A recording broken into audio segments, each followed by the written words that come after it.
Well, nobody wants to fall into a condition where, you wake up in the morning and your body's hurting, or you can't even sleep at night because your body's hurting. And some chronic pain conditions really are like that. And people who suffer from chronic low back pain or chronic headaches or, facial pain or whatever it is, there's so many different conditions that have pain associated with them. And then you discover what the limits of medicine are, because you go to the hospital and hoping that they'll have some special pill or, in the worst case scenario, some kind of magical surgery, and that it will just make your pain go away. And then, you basically come to a rude awakening times where you discover there are real limits to medicine, and sometimes the drugs that you would take to alleviate the pain do other things to you that you just don't want to do on a long-term basis.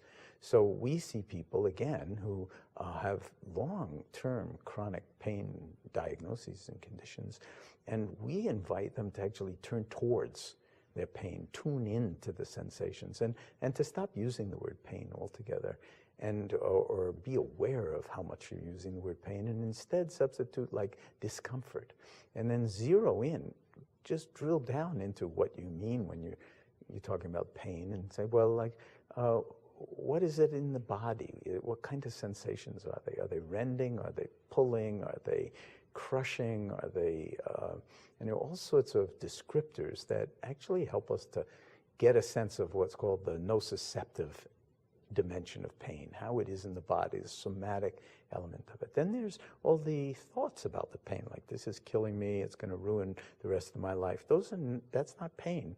Those are thoughts, but they're contributing to the suffering.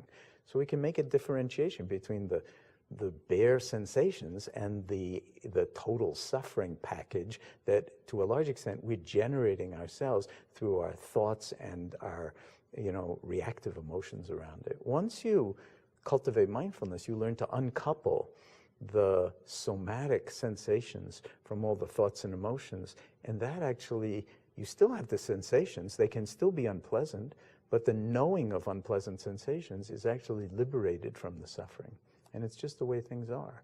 And the more you befriend the way things are in your body, the more people find that, you know what, I'm learning how to live with this. Do I want it? No. But is it eroding the quality of my life? Not the way it was before. So you can practice this by just like getting your toe in the water. Just like take a kind of open look at the discomfort and just feel it, open to it. Just like maybe for 15 seconds or one in-breath. Or if one in-breath is too long, try half an in-breath. And then go back to like whatever you're doing to distract yourself or think about or whatever. But then more and more, you like dip your toe in a little longer. Go a little deeper with the foot. And gradually begin to reclaim your body, even the parts of your body that hurt and that you don't want to deal with. And I'm not saying that this is a substitute for medical treatment. This is a profound complement to whatever medical treatments there are. But as I said, in many instances, there are very real limits to the medical treatments for chronic pain conditions at this particular